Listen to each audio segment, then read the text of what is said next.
बनी। चाचा जी हेलो।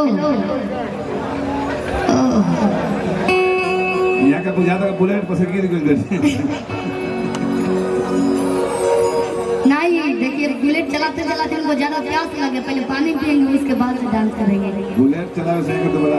और हम लोग के सामने गोल्ड मैन जिनको हम लोग बोलते हैं भोजपुरी में, वेलकम है सरकार।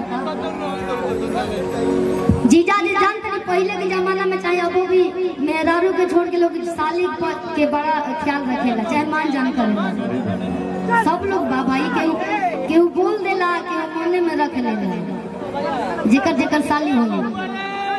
तो जीजा जी बड़ा ढेर दिन बाद दुबई से आए बने, तो साली जी कहते हैं जीजा जी चलिए ना तनी हमरा के मेला घुमा दी। हाँ तो जानते बनी मेहरारू के जा लइका लो उठी लो कंघी मारी, मुंह धोई लो कंघी मारी लो चल दी लो। लेकिन भाई मेहरारू लड़की लोग के थोड़ा सा टाइम लगेला। 2 मिनट से 5 मिनट, 5 मिनट से 10 मिनट, 10 मिनट से 15 मिनट होला, 20 मिनट हो जाला, 2 घंटा हो जाला, 1 घंटा हो जाला।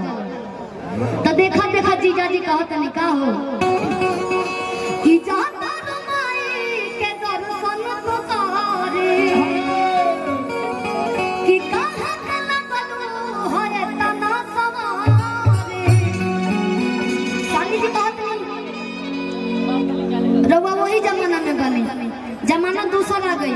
2025 का मतलब कि रील बनी मंदिर का कट पहुंच जा और वीडियो बना के डाल कट पहुंच जा। देखिए आज नेट के जमाना आ गई, नेट के जमाना आ गई। 3 साल पहले ही गाना गए रहने कि रील बनी मंदिर का कट पहुंच जा और वीडियो बना के डाल कट पहुंच जा। माने रील के ऐसा हावी भइल कि यूट्यूब लोग कम देखत है एकरे के जमाना में। रील्स पर हर वैरायटी के दिखत है कि बुलेट पहुंच जा, अरे बुलेट पहुंच जा कि ले जाने घुमावे बुलेट पहुंच जा। सामने चाचा जी लोग बैठल बा, पहले के जमाना में अपना साली के लोग रोजी से लेके जात रहल, बैलगाड़ी से कि साइकिल से।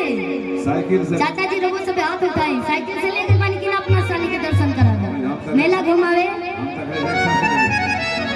अब पीछे जे लोग बाबू लोग बुलेट से ले गए अपना साली के दर्शन करावे। हाँ तो चली कैसे कि जाता रुमाई के दर्शन तुम्हारे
लगली चूनो मुनिया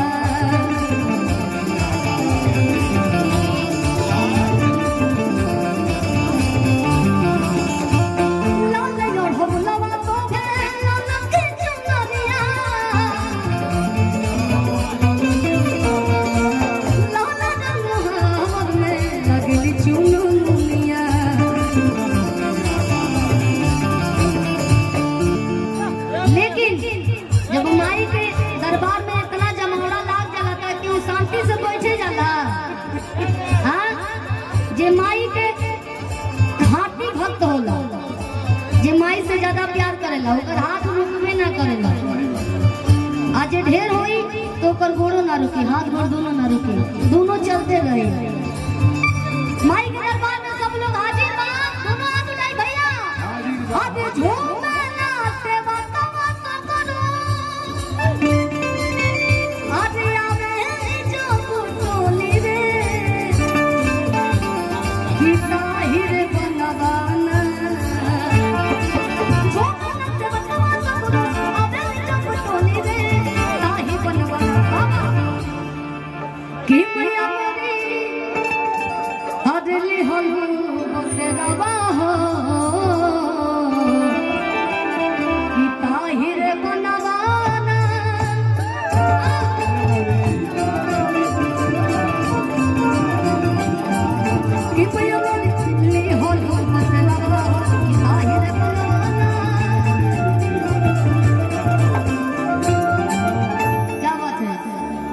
अच्छा लगा तरह सबके। हाँ चलिए सब लोग इकट्ठे जब गार्जियन की तरफ से मुस्कुराहट हुआ जला तो स्वागत हो जला मंच पे गाँव जाना तनी सब जमाना दूसर चला था, चटक मटक चला था।